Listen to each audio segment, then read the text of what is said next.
Okay, the benefits of 10 minutes of condensed. I don't have the competence to really draw together with any precision what we've been doing. I'm here as the series editor, director of the centre and general academic omnivore. And I certainly don't have the hubris to try and say that I've made sense of it, but I have a few points of just of detached, independent,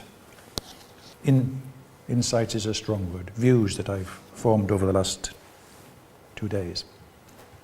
First one is that, as usual, when academics from different disciplines come together to discuss a common theme, what seems to be very apparent is the different levels of analysis at which we operate.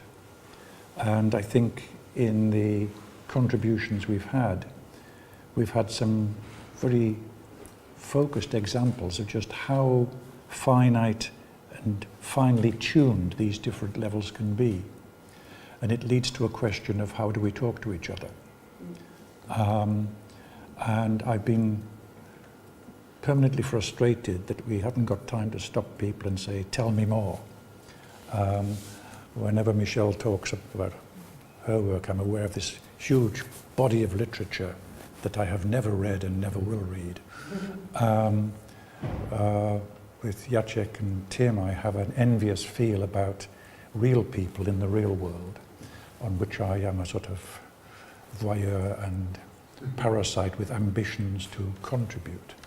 And I think it's an interesting situation in which one question that is at the back of my mind in a way is, from within different disciplines, those of us who locate ourselves in a discipline never come to it in a state of innocence.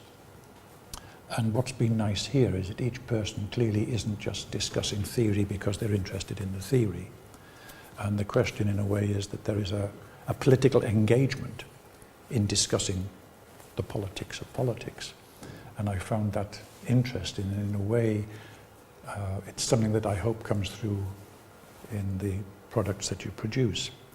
The real challenge, I think, and the ever-present difficult one, is to effectively articulate the linkages between these different levels of analysis. One of the things that struck me was a place to start seems to be with a conscious appraisal of timelines and changes within each disciplinary approach. And one thing I've benefited from is the way in which different colleagues have given me a feel of shifts within their field, both conceptual shifts and shifts of orientation, new targets, new issues, new self-evident necessities, but also paralleled by shifts in theoretical development, in perspective. Michelle, Therese, Nathan all gave me nice chronological stories in a way about shifts in that order. I've said, it's an account of shift in dominant paradigms operating within their field. I'm not sure how dominant they were, but certainly very specific transitions in ways of conceptualizing issues and approaching them. And for me, one question is whether these shifts reflect changes in analytic sophistication, or whether it's just a case of theoretical catch-up with reality. I think if I think about social psych, which I'm a sort of fellow traveller of, then if you took social identity theory, you have got a body of work which has an international cohort of committed academics whose life ambition in some instances is to continually refine and develop this entity. So at one level you can see in any theoretical area, when I talk to students in Helsinki, one of the things I tend to say is that some academics get up in the morning and when they look at their research they say, what theory can help me today in addressing this question? There are other funded researchers who get up in the morning and say, what can this question do for my theory? So there are some academics who are committed to a particular theoretical position and they become myopic in their seek to exploit it to account for any particular issue that they're fortunate enough to get their hands on. So I think one of the things that I'm interested in the storylines I've been presented with is, I think both things are happening. One is an increase in sophistication in theoretical analysis within particular disciplines. Another one is a sort of semi-embarrassed lurching to catch up with the fact that the world in which we are seeking to engage as academic analysts is changing under our feet whilst we are observing it. So for me, I would certainly want to accept at a personal level that there's something real in this notion of reflexive modernity, that this is not just a new form of conceptual insight. It reflects a shift in the Weltanschauung of our time, that there's something real about all the things that people, like the Bauman industry on liquidity. I mean, good God, we should give up. But there's a whole repertoire of different disciplines engaging with the changed sort of recognition of changes in personal self-orientation in the social and civic space that we occupy. Also, from a sociological and political point of view, an increasing awareness of the changing the nature of that social and civic space. So we've got two things happening simultaneously. One of my concerns has been with ethnic relations endlessly, and with its relationship to human rights, discrimination, equality. And I'm much taken by Charles Taylor, Will Kimlicka, in particularly Taylor's assertion about the emergence of a politics of identity as a shift of consciousness. It's not just a shift of politics, it's a shift of my claim to the authenticity of my selfhood and my bloody right to demand to be taken seriously, not just as me, but as part of a group. And we have open warfare within certain disciplines about whether human rights can only be interpreted in terms of individual rights, or whether we've got to take the notion of groupness into the sphere of conceptualizing rights and systems of determination of politics. So for me, there is something distinctive about late capitalism which has changed what it is we are seeking to apprehend in our work. As we've talked, I've become aware of the ambiguous virtue of my longevity. If we were having this discussion in the 70s, Gramsci and Althusser would have been hovering around us like the blessed angels of pure reason and insight. I remember a journal called Ideology and Consciousness, which I think is now defunct. Yes. Hope so. It was a sort of self-referential, feeding on itself core of insight into the development of a particular body of theory. But I've never lost my pleasure in Gramsci and the modes of language and discursive tools it offers me. And I think one of the things that perhaps I have felt has been hovering around us, but we've never really stamped it, is the issue of power. And for me, any discussion that we had about all the things we've got in common, I would want to engage in saying, let's talk about hegemony. Let's talk about the articulation of the nature of power, the location of power, and its points of articulation. It's exactly what Tim's doing. He knows what he's about. He's set up a network of people he can work with, very pragmatically, if I'm rude, bring to his purpose. He has an understanding of what their relationship to other areas of power is, and an understanding of the ways in which they may be able to articulate his ability to shift discourses.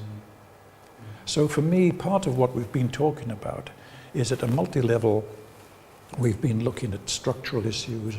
At another level, we've been looking at dispositions towards being political. At another level, we've been looking at how on earth do I stand in terms of my being and my capacity to shift between an individual identity and a sense in which my groupness becomes critical to my expression of my identity. And I think for me, as an old-time lefty, I still feel the need to hang on to some notion of the historic bloc. What are the interests that come together in a not entirely coherent and even planned way to shift the political environment, the structural, the institutional, the discursive world in which we operate. And that brings me to my other issue about the particularity of everything we talk about. That if we're talking about Sweden, if we're talking about Britain, if we're talking about Italy, we can use the same conceptual repertoire, but we can't assume that we understand what we're talking about unless we ground it in the unique particularity of both those histories and current states. What's nice in meetings like this is to be given questions I know I'll never answer, or even questions I wished I hadn't been given. And both Jacek and Michel tempted me into considering the possibility of distinguishing between good and bad participation. And I wish I hadn't got that little itch. Because it seems like a reasonable thing to ask, but I don't know. Quality of democracy Yeah. and participation. Yeah. I mean, I don't know where to stand to begin to get a grip on it. But I love the provocation and the confusion it's caused me. Particularly, for example, if I link it with Michel's, invitation to explore political dispositions at an individual level in terms of how people have a relationship to modes of participation. And that provided me again with strong synergies with my understanding of social psych and the potential dynamic dialogue we could have about your type 1 and your type 2 and about the nature of the political space, the environment in which these dispositions are able to be articulated and drawn on. And what would it mean, as I said to you, what would it mean if you became consultant to Tim? If this theoretical insight is meaningful, then Tim and Jacek can certainly exploit it. But how?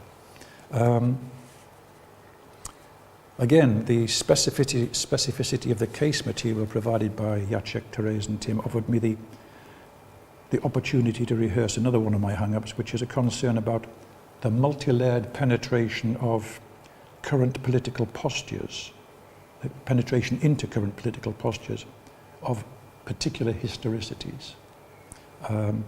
I've always, well, not always, recently, for the last few years, I overuse my indulgent pleasure in Charles Taylor's idea of contemporary social imaginaries. These deep cultural, embodied and not so embodied eddies of feeling, affect, belief, embodied potential, which each one of us possesses uniquely, but each one of us shares with some social cohort who are part of our shared experience. So when we look at particular case material, I'm always fascinated by how do we share the example from Poland with the example from Bradford and Birmingham? What do I need to know why I can't easily talk about you both in the same sentence? Because I want to. As an academic, I want to reduce things to things that I can make explanatory, clear. But I have a personal pleasure in ambiguity. It's probably a reflection of my own temperament and style. But I never understood why, when I was at school, I was supposed to accept that Occam's razor was a good idea. Why should the simplest explanation be the best explanation? I really quite like complexity, and I like ambiguity because I think it's more honest. And I think the challenge in the world we've been exploring for the last 2 days is to be able to develop a shared language of analysis whilst having the courage, maybe, the bloody-mindedness, to insist that in every instance we locate that analysis in a unique historicized context. Because beyond that we can't do it. I mean, I'll jump to a point I would have been making later, but if you took Therese's example of Bradford in the Pakistani community, You could only make sense of that by some understanding of that historical location of that community in Bradford, which is different from the location of the Gujarati community in Leicester, which is different from the African Caribbean community in Birmingham. The political co-option of the Pakistani community by Labour Party practices of buying the vote at one level diffused a certain potential for political action within that community. But if you compared the Pakistani youth with the Polish youth, then if we go to social identity theory, it says under what conditions do specific identities become salient? And why would intergroup postures become conflictual rather than cooperative or creative? And they use the language of permeability, legitimacy, and stability. How permeable is the relationship between my group and your group? Now, by the time you got to the second generation of the Polish community in Bradford, they knew that boundary was permeable. There was a lot of out-marriage. Not so with the Pakistani community. Legitimacy. Polish settlers come to Bradford at the end of the Second World War. How did they feel about being here? They defined themselves as political refugees. It became central to their self-understanding. And hence, there was some legitimacy they felt about their location towards the bottom end of the scale of things. Yes, they were marginalised. Yes, they were subject to certain pressures. But in a way, there was a sense that there was some legitimacy to that. We are guests in this country. Yes, they betrayed us, but at the same time, we are here. The legitimacy of racism isn't the same thing. Being a political refugee is one form of embarrassed existence. Being an economic migrant who is faced with racism is not regarded as legitimate. And then what about the stability? The stability of the relationship between the settling Poles and the majority community wasn't all that stable. It was quite clear that the boundaries began to break down. But we're now into the third and fourth generation of the Pakistani community in Bradford, and we are still very effectively reproducing processes of marginalisation, discrimination and racism. So from a social psychological point of view, if you took a ethnographic historical account of the two communities, you would understand why you should expect a different political perspective and a different relationship to my Muslimness and my Pakistaniness. Now, where have I got to? Yeah, that was a bit, I've left to a point. I think Steve's concern with mobilisation of identities is one of the things that I think we have to address. It's the question of under what conditions does a particular element of our multiple intersectional identities become salient. And it's all, you know, as we've said, there was a time in the height of post-modernity when you couldn't use a collective noun, and identities were always contingent, fluid and immanent. You know, they were always immanent. They were created situationally as of the moment. Fortunately, we've got past that particular neurotic view. But there still is the question, how is it that a particular identity becomes made salient and relevant? And I think that's a challenge for all of us, and it's something which links our theoretical concern with the practices. Part of what Tim and Jacek have been about is trying to engage and make an intervention to say these identities are more important. These identities are both credible, understandable, and legitimate. And some of the identities are sort of to try and erase other identities. In social psych, there's a notion of superordinate identities. If you've got conflict between two groups, one way to resolve it is to give them a superordinate identity in which they both belong. Nationalism is one of the worst, of course. I think I'm nearly finished. The media has sort of lurked in our discussion here, there, and part of my existence exists as a supposed media scholar. And the world of mass communication theory is now heavily ridden by the belief of the power of the media, the whole language of mediatization, etc.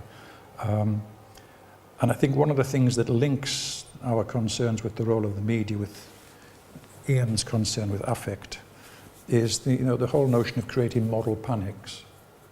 That in the mediatization of people's understanding of the world and of identities, I think that fusion of group identity with moral righteousness and a sense of the legitimacy of your anger.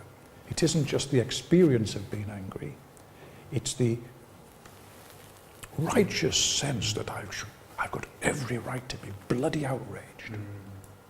And one of the things we've seen across Europe in terms of immigration and in terms of Islam, Islamophobia is a classic example and a regrettably useful research tool for all my concerns about historicity, specificity, the way in which there has been an international trade in saying, we're not quite as bad as them, but we do share their concerns. If you look at the way in which the British press reported the banning of the veil in other European countries, it wasn't to say it was absolutely wrong, it was to say we understand their concerns, but we don't need to go there, although some of us might want to. So what we have seen is the media operating as a way of not only asserting the legitimacy of certain modes of categorization, Muslim, as though Muslim was real.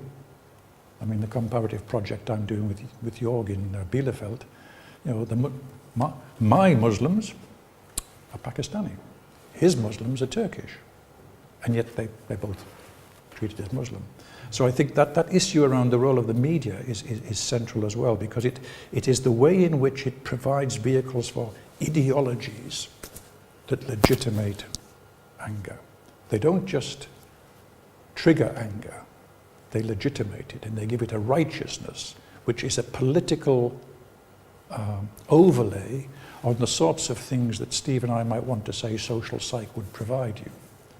Because I'm fascinated by the way in which I think political science and sociology is very good at describing intergroup relations, very good at determining the contextual nature and the dynamics of intergroup relations.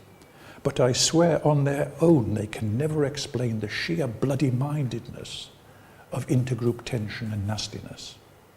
And that's where social psych comes in. And I think the media are one of those vehicles where you can see it in operation. I was in Rome when Berlusconi, in a matter of 4 days, kicked up a massive moral panic about the Rom. The Roma. Oh, yeah. Just boom.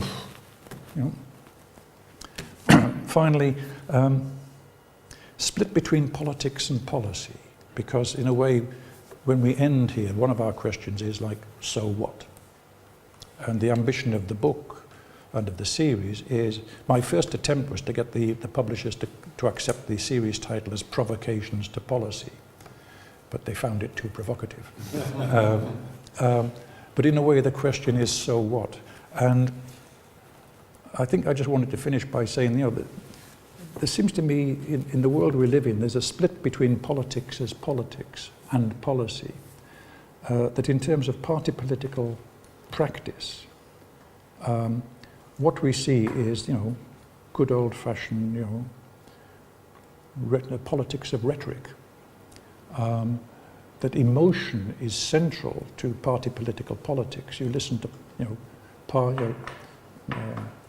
Prime Minister's Question Time, and it is a vulgar stage on which people posture, and rationality is not a required element in the dialogue. A lot of political discourse at the level of the public sphere is not driven by the engagement of people as rational beings.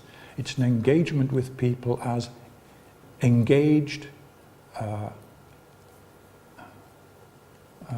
energized people with a sense of agency about their groupness. And the target of a politician is to shift from a category to a group. I've always liked Brubaker's distinction about groupness. His book, Ethnicity Without Groups, and he says, just because categories exist, it doesn't mean there's a group. And politicians frequently evoke categories where there's no real group affiliation attached to it. So I think the art of politicians is to persuade people that there are groups with this label and to tell you, your relationship to them.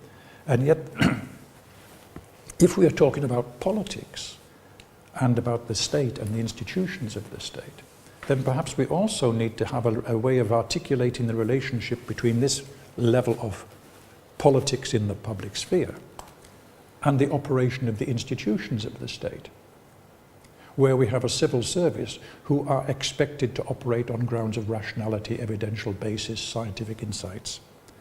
And if Steve's acting as a consultant with a government body in Scotland, he'll know how ambiguous that distinction might be.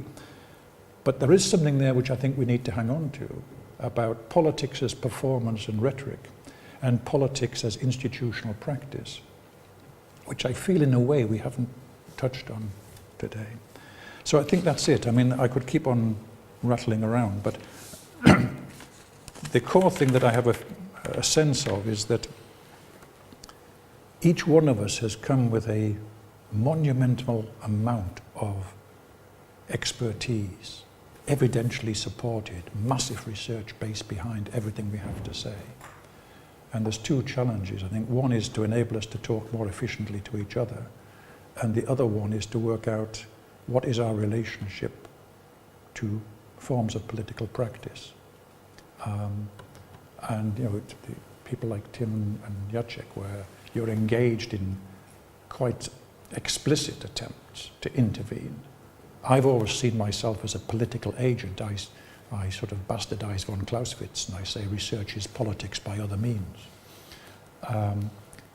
But there is that tension about what is the relationship between academics and our claim to be relevant and people who work in the sphere of practical politics and your expectation and your experience of academics. That's me.